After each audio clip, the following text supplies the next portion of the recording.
오늘은 사순절 첫 번째 주일입니다.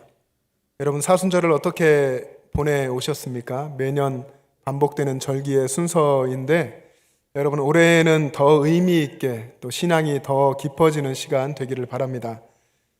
사순절은 2000년 전에 예수님께서 우리를 위해서 십자가에서 고난당하시고 죽으신 그 예수님의 순환을 생각하고, 그리고 오늘 이 시대를 살고 있는 우리 자신의 신앙을 점검하는 시간으로 보내야 합니다.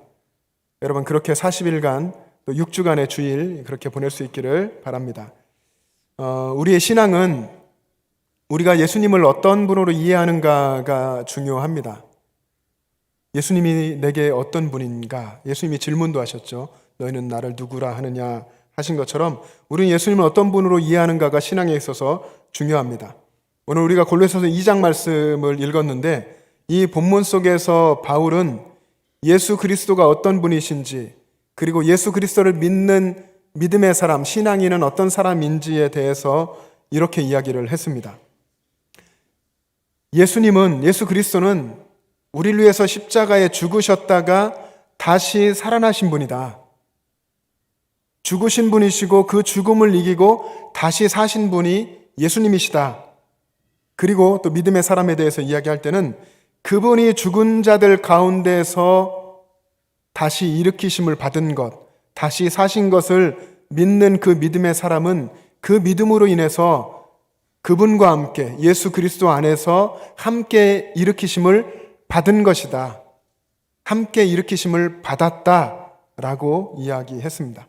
과거형으로 썼습니다. 믿음 안에서 이미 예수님과 함께 십자가에 죽었고 그리고 일으키심을 받았다, 다시 살았다 하는 것입니다. 두 가지 의미가 있는 것인데, 첫 번째는 믿음의 사람들은 이미 예수 그리스도 안에서 자신의 옛사람이 죽었다 하는 것입니다. 죽음에 대한 선포이고, 두 번째는 그래서 예수님과 함께 죽음에서 일으키심을 받아서 새 사람으로 사는 것이다.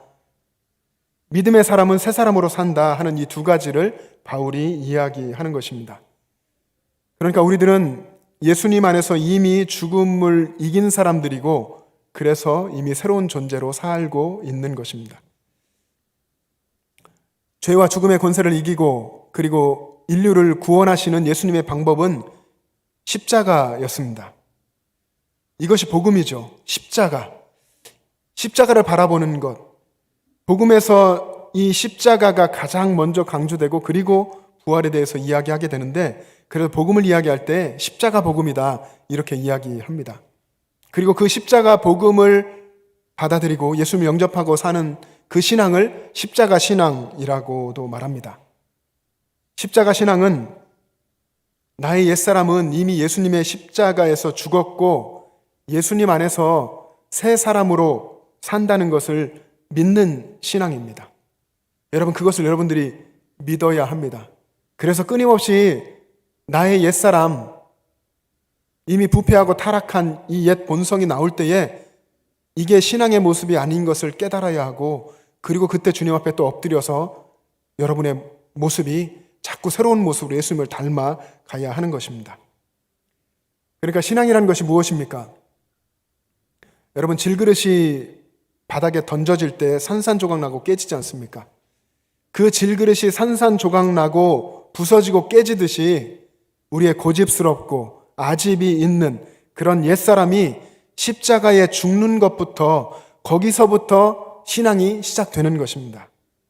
그래서 바울은 그렇게 고백했죠. 나는 날마다 뭐라고 했습니까? 죽노라. 난 날마다 산다. 이게 아니라 나는 날마다 죽노라.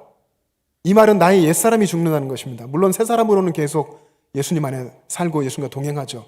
그러나 바울이 나는 날마다 죽노라 한 것은 예수님 만나기 이전에 자신의 신앙이 없는 옛사람의 그 모습, 날마다 그 죽음을 선포한 것입니다. 여러분의 모습에서 여러분의 모습이 보이지 않고 예수님의 모습이 보인다면 얼마나 그것이 또 복이고 은혜입니까? 사람들이 여러분을 볼 때에 여러분의 모습 속에서 예수님을 느끼게 되고 예수님을 알아가는 것입니다. 얼마나 은혜입니까? 우리가 그런 것을 다 사실 소망하지만, 그런데 우리 삶 속에서 늘 내가 보입니다. 나 자신이 보이기 때문에 그래서 속상하기도 하고, 그래서 다투고, 그래서 큰 소리 내고, 그리고 나를 고집하고, 이것이 우리들의 삶입니다. 근데 정말 신앙이라고 하는 것은 나의 옛사람이 죽고 내 안에 예수님께서 사시는 것, 내가 예수님의 뜻대로 살아가는 것, 예수님을 따라가는 것, 그것이 신앙입니다. 그래서 나를 통해서 예수님 냄새가 나고, 나를 통해서 예수님의 향기가 드러나고, 그리고 내가 십자가를 증거하고 드러내고 예수님의 편지처럼 살아가는 것입니다. 그것이 신앙인 것입니다. 여러분 주변에 예수님 향기 나는 사람이 있습니까? 누가 있습니까? 여러분 생각나는 분이 계십니까? 여러분 곁에 그런 분이 있는 것이 기억되고, 여러분 곁에 있는 예수님 향기 나는 분이 생각나는 분이 있다면 그것도 하나님의 은혜입니다. 여러분 주변에 그런 분을 하나님이 붙여주신 것이죠.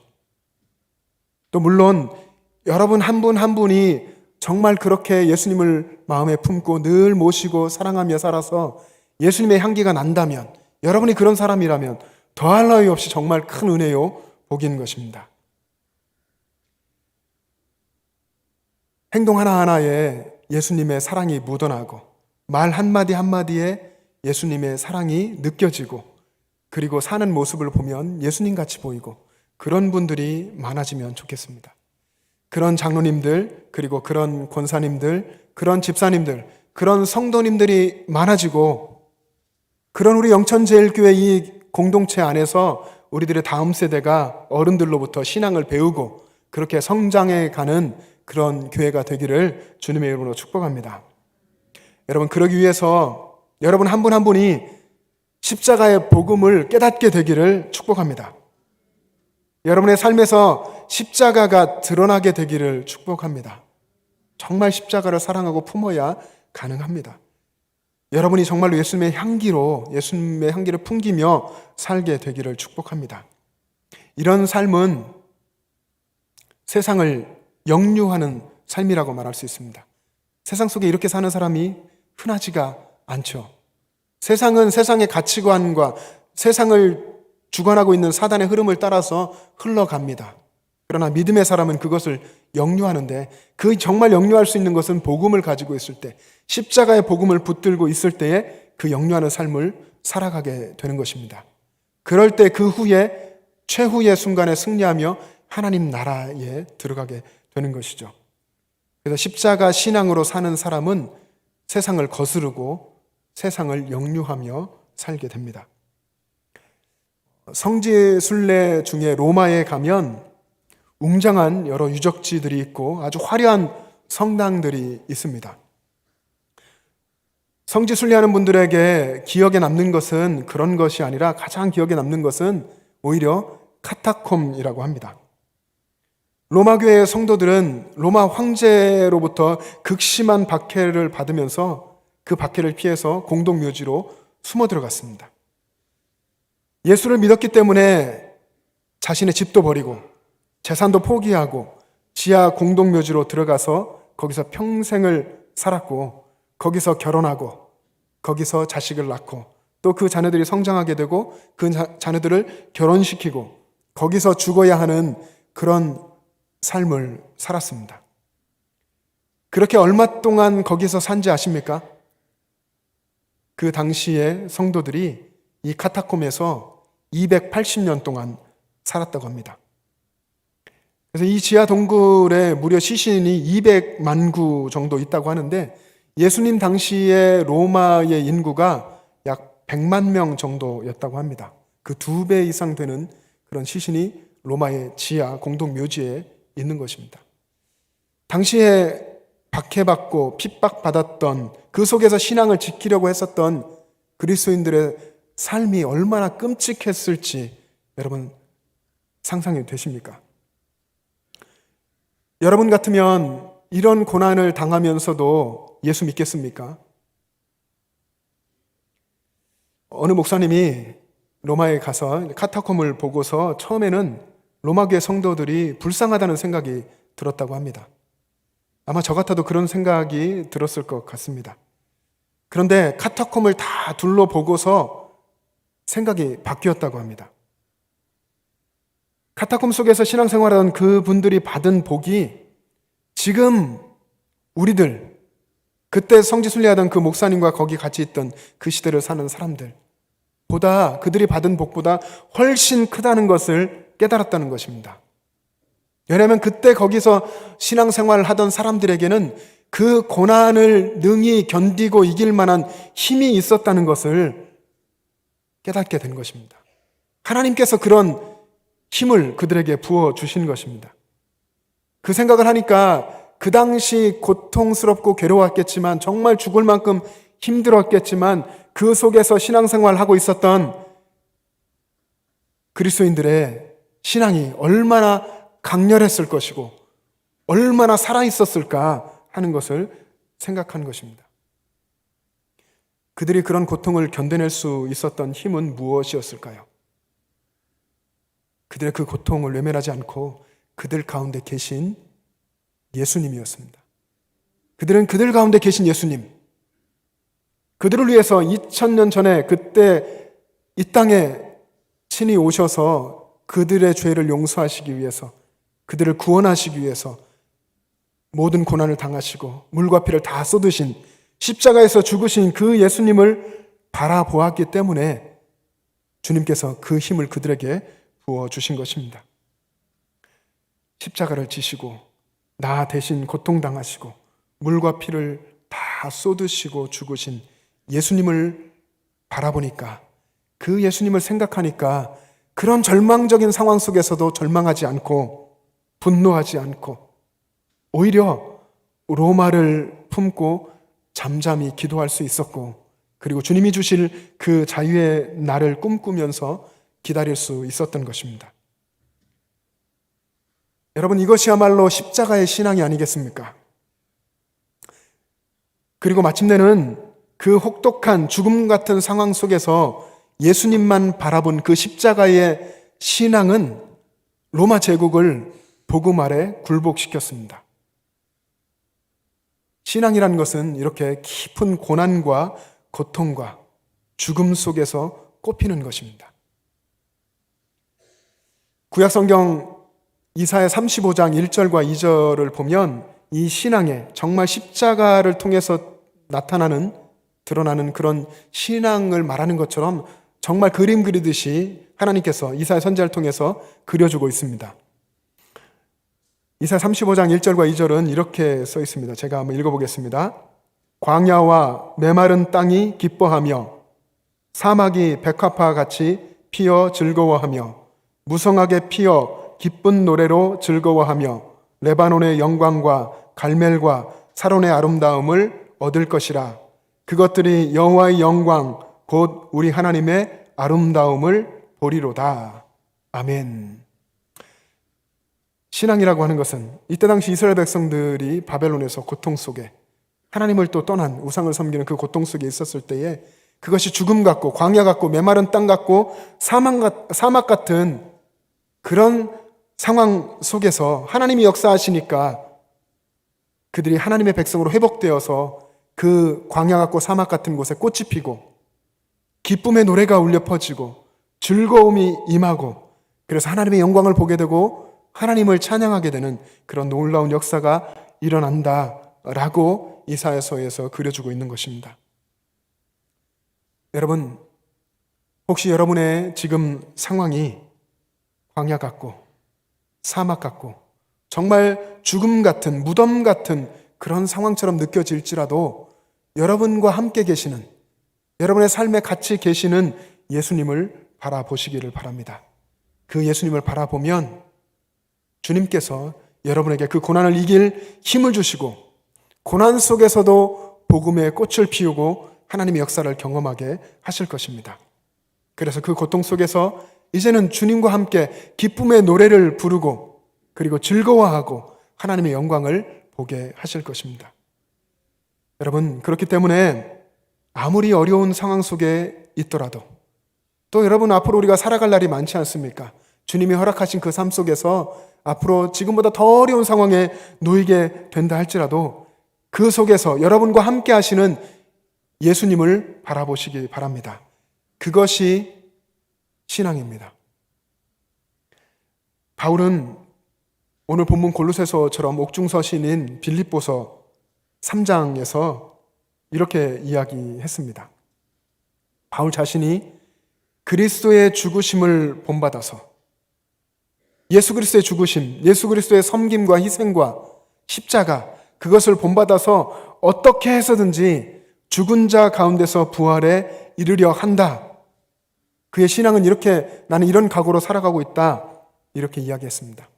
예수님의 십자가의 그 죽으심을 본받아서 어떻게 해서든지 내가 죽은 자 가운데서 부활에 이르려고 한다. 바울의 신앙은 예수님의 죽으심을 본받는, 예수님의 십자가를 따라가는 그런 신앙이었습니다. 그래서 바울은 그의 서신 속에서 계속해서 십자가에 대해서 이야기했습니다. 십자가에 대해서 말하고 또 말하고, 십자가를 강조하고, 나는 십자가만을 자랑한다 하고, 십자가를 자랑하라 라고 권면하고, 그렇게 계속해서 그의 편지 속에 썼습니다. 나는 십자가만을 자랑하겠다. 나는 십자가 아니면 내가 없었다. 나는 십자가밖에 없다 라고 이야기한 것이죠. 그리스도를 본받아라고 하는 기독교 고전을 쓴 독일의 영성가 토마스 아켄피스는 십자가에 대해서 자주 이야기했는데 이렇게 이야기한 부분이 있습니다.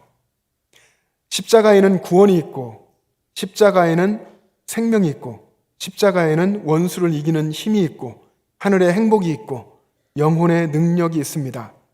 십자가가 아니면 어떤 영혼도 구원하지 못하고, 십자가가 아니면 어느 누구도 자유할 수 없고, 생명도 희망도 십자가를 떠나서는 없습니다. 그대가 자기 십자가를 지고 예수님을 따르는 길 밖에는 생명의 길이 없습니다. 사랑하는 영천제일 가족 여러분, 이번 사순절 기간 동안 십자가를 깊이 묵상하시기를 바랍니다. 예수님께서 제자들 곁을 떠나면서 십자가에서 죽으시고 부활하셔서 또 승천하실 때, 그때 제자들에게 직접 말로는 아니더라도 그의 삶과 십자가를 통해서 주신 제자들이 승리하는 비결, 그것이 바로 십자가였습니다. 그래서 제자들은 흩어져서 그들의 복음 전하는 사역을 감당할 때에 복음이라는 것이 예수님의 십자가 죽음과 부활이었습니다. 예수님의 십자가의 죽음, 그것을 계속해서 전파해야 했고, 그리고 예수님의 제자들 중에 많은 사람들이 십자가에 달려서 순교하게 됐습니다. 오늘 본문을 보면 아마도 바울은 그 옥중에 있을 때에 이 십자가의 복음을 더 깊이 깨닫게 된 것 같습니다. 그래서 오늘 우리가 읽은 본문의 마지막 부분에 보면 바울이 그 십자가의 복음을 더 깊이 깨닫고 이야기한 것이 십자가 신앙, 십자가 복음인데, 예수님께서 십자가로 그들을 이기셨다라고 15절 마지막 부분에 썼습니다. 십자가로 이기셨느니라. 예수님이 십자가로 이기셨느니라. 십자가는 곧 승리입니다. 예수님이 십자가로 이기셨습니다. 우리도 십자가로 살아야 합니다. 십자가밖에 승리하는 길이 없습니다. 이 편지를 바울이 골로새 교회 성도들에게 쓴 것입니다. 우리도 과거의 초대교회 성도님들처럼, 또 그 이후의 믿음의 선진들처럼 우리도 똑같이 세상을 다 이기고 싶어 합니다. 늘 우리를 괴롭히는 죄를 이기고 싶어 합니다. 늘 나를 넘어지게 하는 나 자신과의 싸움에서 이기고 싶어 합니다. 그런데 잘 안 되죠. 잘 안 될 때가 정말 많습니다. 이겨야 하는데 이기는커녕 오히려 흔들리고 무너지고 좌절할 때가 참 많은 것 같습니다. 왜 그렇습니까? 여러분, 왜 신앙이 흔들립니까? 왜 신앙이 약해집니까? 그리고 왜 삶이 흔들립니까? 상황 때문입니까? 나 때문이 아니라 옆에 배우자 때문, 내 자식들 때문이고, 내 직장 때문이고, 경제적인 어려움 때문이고, 온 세계를 힘들게 하는 이 코로나 때문입니까? 그런 핑계를 대겠습니까? 우리 안에 십자가가 없기 때문입니다. 우리 안에 십자가가 없으니까 우리의 신앙이 흔들리고 우리의 신앙이 흔들리니까 우리의 삶이 흔들리는 것입니다. 여러분 안에 십자가가 있습니까? 여러분 안에 예수님이 계십니까? 우리는 십자가 그 죽음에서 우리의 신앙을 다시 시작해야 합니다. 이번 사순절에 여러분, 십자가 그 자리에서 예수님이 죽으신 십자가, 그리고 나도 믿음 안에서 나도 죽은 그 십자가에서 나의 신앙, 여러분의 신앙을 다시 점검할 수 있기를 바랍니다. 19세기의 유명한 영성가 제시펜 루이스라고 하는 분이 계시는데 십자가의 전달자라는 별명이 붙을 정도로 아주 유명한 여성분이십니다. 여러 책을 썼는데 십자가의 도라는 책에 보면 이런 십자가에 대한 글이 있습니다. 십자가는 신앙생활의 중심입니다. 현대 그리스도인들이 물론 19세기를 말하는 것이지만 지금 우리 시대도 마찬가지입니다. 현대 그리스도인들이 방황하는 원인은 명확합니다. 그것은 십자가 중심의 신앙에서 벗어났기 때문입니다. 그리스도인의 삶은 반드시 예수 그리스도의 십자가에 깊이 뿌리 내려야 합니다. 십자가에 뿌리를 내리고 그 복음의 진리를 깨닫고 신앙이 시작되고 신앙이 성장할 수 있다 하는 것입니다. 우리의 신앙은 그래서 십자가 중심이어야 하고 우리의 신앙생활은 십자가에 뿌리 내리고 십자가 죽음에서 시작해야 합니다. 그래서 우리는 예수님처럼 살고 예수님처럼 희생하고 섬기고 낮아지고 남을 위해서 살게 되는 것입니다. 여기에 신앙생활의 비밀이 있습니다. 근데 십자가를 잘 모르는 사람, 십자가의 비밀을 깨닫기 이전에는 십자가가 참 부담스럽습니다. 신앙생활 제대로 한다는 것도 어떤 경우는 그걸 부담스러워하기도 합니다. 그래서 참 전도가 어렵기도 한 경우 여러분 아실 겁니다. 근데 왜 그것이 부담스럽고 그리고 신앙생활이 왜 괴로운가? 사실 그것은 우리 안에 십자가가 없기 때문입니다. 십자가가 없는 것이 사실 우리를 괴롭히는 것입니다. 십자가 없이 영광만 쫓기 때문에 늘 그 신앙은 공허하고 괴로운 것입니다. 사랑하는 영천제일 가족 여러분, 예수님이 승리하는 방법은 죄와 사망의 권세까지도 이기고 승리하는 방법은 십자가를 지는 것이었습니다. 십자가를 지고 죽는 것이 승리하는 것이었습니다. 그러면 우리도 예수님의 뒤를 따르는 신앙인이라고 하고 예수님의 제자로 산다고 하는데 우리가 승리하는 방법도 십자가뿐입니다. 십자가로 승리하는 여러분 되시기를 바랍니다. 그래서 이번 사순절의 주제를 십자가로 승리하라. 현수막 보이시죠? 십자가로 승리하라 라고 정했습니다. 십자가로 승리하라고 하는 것은 십자가에서 이미 승리하신 예수님을 바라보라 하는 말과 똑같습니다. 이미 십자가에서 온전한 승리를 단번에 이루신 예수님을 바라보라. 그것이 십자가의 신앙이다 하는 것입니다. 여러분이 잘 아시는 히브리서 12장 2절 말씀에 보면 이렇게 기록되어 있습니다. 히브리서 기자가 예수님을 바라보라고 권면합니다. 믿음의 주요 또 온전하게 하시는 이인 예수를 바라보자. 예수님을 바라보라. 그 다음에 이어지는 말이 그는 그 앞에 있는 기쁨을 위하여 십자가를 참으사 부끄러움을 개의치 아니하시더니 하나님 보좌 우편에 앉으셨느니라. 우리 믿음의 주인이시고 우리를 온전케 하시는 예수님을 바라봐야 하는데 그분은 어떤 분이냐? 여러 설명을 하지 않고 십자가를 참으신 분, 우리를 위한 십자가의 고난과 죽음을 다 당하신 분, 그 예수님, 그리고 그분은 다시 살아나셔서 하나님 보좌 우편에 앉아 계시다는 것입니다. 그 주님을 바라보라 하는 것입니다. 그 주님을 바라볼 때에 히브리서 쓸 때 그 당시에 초대교회의 박해와 어려움 그런 걸 다 이길 수 있고 견딜 수 있고 오늘 이 시대를 사는 저와 여러분 우리도 그 주님을 바라보며 승리할 수 있다 하는 것입니다. 예수님은 우리를 위해서 십자가의 고통을 다 당하셨고 죽음을 이기시고 부활 승천하셔서 하나님 보좌 우편에 계십니다. 그분을 바라보자 하는 것입니다. 제자들이 그렇게 얘기했을 것입니다. 베드로도 그렇게 얘기했을 것이고 히브리서 기자가 그렇게 이야기합니다. 그 복음을 전했습니다. 나를 위해 십자가를 지시고 죽으셨다가 부활하셔서 승리하신 주님, 그 이미 승리하신 주님을 바라보는 여러분 될 수 있기를 바랍니다. 여러분, 오늘 이 시간부터 여러분의 시선을 예수님께 고정하고 나를 위해서 십자가에서 대신 죽어주신 그 예수님, 그리고 그 죽음을 이기고 승리하신 그 예수님께로 고정하고 그분을 따라서 승리의 발걸음을 걸어가시는 여러분 되시기를 주님의 이름으로 축복합니다. 기도하겠습니다. 사랑의 주님, 주님의 은혜를 감사합니다. 주님 앞에서 아무것도 아닌 우리의 옛사람과 우리의 생각으로는 끊임없이 주님을 외면하고 세상으로 갈 수밖에 없는 저희들, 사랑하셔서 우리를 위해서 이 땅에 오셔서 물과 피를 다 쏟으시며 생명을 내어주셔서 구원하신 주님의 은혜에 감사드립니다. 그렇게 구원받은 우리임에도 불구하고 믿음의 사람이라고 하면서도 여전히 십자가가 아닌 십자가 없는 영광만을 바라보며 살아왔습니다. 우리의 신앙을 이번 사순절에 다시 한번 새롭게 하여 주시고 예수님의 십자가에 깊이 뿌리를 내리는 십자가의 복음이요 십자가의 신앙으로 살아가는 저희들 되게 하여 주시옵소서. 그렇게 한 걸음 한 걸음 나를 위해서 십자가에 죽으시며 그렇게까지 나를 사랑하신 예수님과 동행하는 발걸음 되게 하여 주시옵소서. 감사드리며 예수님의 이름으로 기도합니다. 아멘. 이제 다 같이